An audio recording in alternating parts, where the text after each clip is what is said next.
За земјава да добие датум за преговори со Европската Унија, премиерот Заев рече дека ако треба 10 пати ќе ја посети германската канцеларка Ангела Меркел, но и францускиот претседател Емануел Макрон и холандскиот премиер Марк Руте, чии две држави пружија голем отпор за старт на преговорите на земјава со ЕУ. Заев смета дека по членството во НАТО влезот во европското семејство е следна голема цел на државава, која покажала многу европски вредности. Ме извести министерката дека се слушнала со лидерот на преговарачката група од најголемата опозициона партија. Утре веќе ќе остварат средба. Верувам дека на таа средба ќе се потврди тоа што го испративме како пораки јас и господинот Мицковски, што според мене представува исчекор кон постигнување на решение за едно од најсуштествените различности кои што постоја претходно. Така да тоа за мене представува надеж дека можеме уште малку да се потрудиме двете страни и да дојдеме до договор. Точно на рокот, затоа што навистина се изброени деновите на затварање на извештајот на Европската комисија.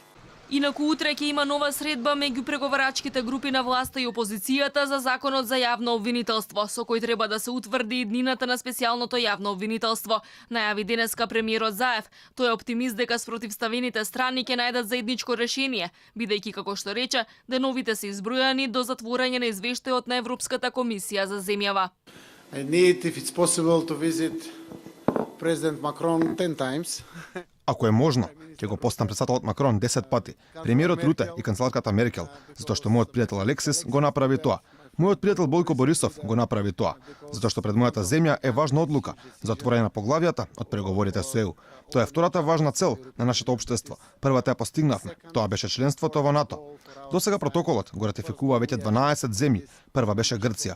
Целта е да се посветиме на Европската комисија, но и на европските лидери од сите 28 земји членки на ЕУ, ќе одлучуваат ова лето за нашата земја. Периодот 14 години е предолг да се чека пред вратите на ЕУ.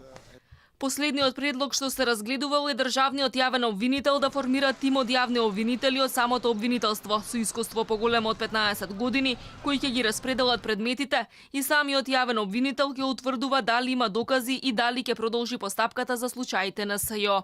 ВМРО ДПМН бара СЈО да биде инкорпорирано во обвинителството за организиран криминал. Јавниот обвинител да се бира на предлог на ВМРО ДПМН, да не важат бомбите и да прекинат истрагите за сите случаи кои СЈО ги презеде по 30 јуни 2017 година.